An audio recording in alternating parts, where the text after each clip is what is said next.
right, let's try this. Take two. Happy lunch hour. Nothing like having somebody sit in my blind spot as I'm trying to record a video. So we get into a scenario here of who are you going to take care of? All right, and I'm going to give you a story here. So earlier this week, I went to Walmart and they had no canning jars. I went to the grocery store. They had no canning jars. I finally went to the hardware store and they had a couple of cases of quart jars, regular mouth jars. So I bought them, left none. I'm driving back right now from Walmart because I needed to get some potting mix so I can up-pot these goji berries that are growing well. And I figured, okay, a couple other things I needed while I was in there. I needed some black beans to make more chili because I got all these tomatoes and peppers and everything like that I'm doing. And I needed tomato paste. And I figured, okay, while I'm there, I'm going to look for canning jars. They had one flat 20 cans of tomato paste. I bought them all. They had 2 flats of black beans. I bought them both. They had 3 cases of quart jars. I bought them all. And I know there's going to be people that say, well, you should have left something for somebody else. No, sorry, it doesn't work that way. They've been sitting on the shelf for God knows how long. If somebody else wanted them, they could have gone to the store this morning just like I did. All right. My responsibility is to my family and my Meg. My responsibility is not to some maybe person out there who wants to go buy tomato paste this afternoon. I'm sorry, you could have got your ass out of bed this morning and gone to the store and got it if you need it. Why do I need so much?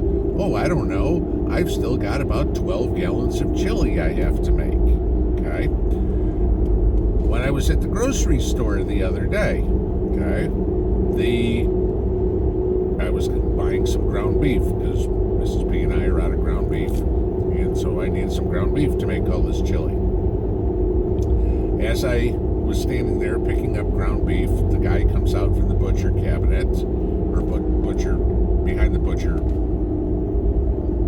case, whatever you want to call it, and he's got ground chuck that's on sale. 50 cents cheaper than ground beef.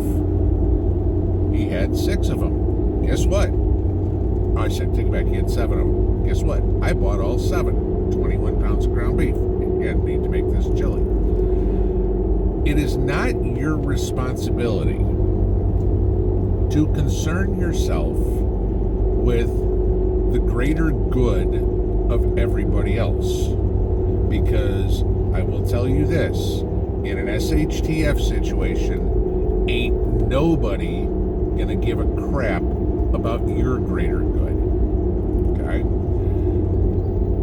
Everybody has the opportunity to go out and get most everything they need now. Sure, things are a little more scarce, things are a little bit more expensive. Okay? But that doesn't mean I need to be the nice guy and not buy what I need so I can save it for somebody else. Yeah, that sounds selfish. Tough, okay?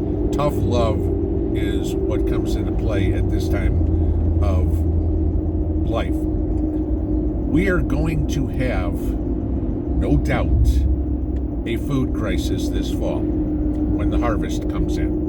Or doesn't, actually. It's no surprise to anybody. You talk to farmers, you watch other channels, okay, about stuff not growing this year. Danny at Deep South Homestead, corn completely wiped out, dried out, no corn. He might have enough corn to save for seeds this year. That's it, okay? So he doesn't have any corn. Probably one of the, not probably, certainly one of the better gardeners / farmers on YouTube that people are going to know about. talk to any of these other people, watch any of these other channels. Things aren't coming in. All right. I was talking to Mr. and Mrs. Mountaintop Preps last night. Their corn didn't come in. Their cucumbers, hardly any. Okay.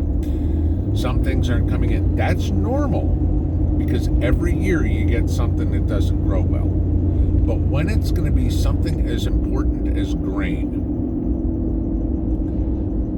you're going to see panic, because we've talked about this before. Go in your pantry and look how many things have corn products in them. Okay? Corn syrup, corn oil, whatever it would be. Not going to be there. Look at how many things have wheat in it. Okay? Any sort of wheat flour, whatever. If the wheat doesn't come in, well, it's not going to come in as much as they like. That's going to be a problem. So it gets to a point where you have to take care of number one. Number one is you. Okay? Sure. Do I want to see the people in my community do well? Yes. Is Joe Schmo's family as big of a concern to me as my family? No. Okay? I want to be able to take care of mine. We're getting tomatoes like crazy. You guys know that.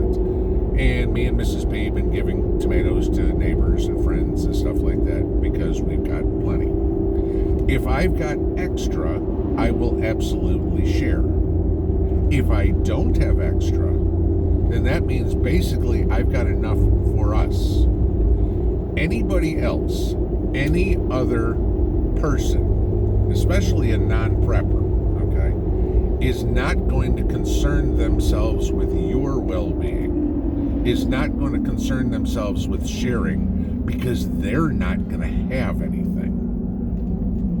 You know, preppers are pretty good about sharing what we have. I mean, we see it on this channel all the time. People have extra seeds. Let's get them out to the community. People, you know, whatever it would be, all right, to help each other out. You don't see that in society. As I said, we were talking Mr. and Mrs. Mountaintop Preps last night, and you're talking to people who they were making salsa and canning tomatoes and stuff like that. And she said somebody came in with some salsa, whatever, homemade salsa that they had made, and came into one of their workplaces and was willing to sell them a pint of salsa. And I made the comment in there, I said, that's what's wrong. I said, because if you liked it, give them one. I mean, not give them 10 jars or something like that. But if somebody likes, here, have one. That's what preppers do. That's what we do. We will share the bounty. If we've got extra, we will share. We're not worried about selling it, you know, making $3 or $4 or whatever the hell a pint of salsa costs them. But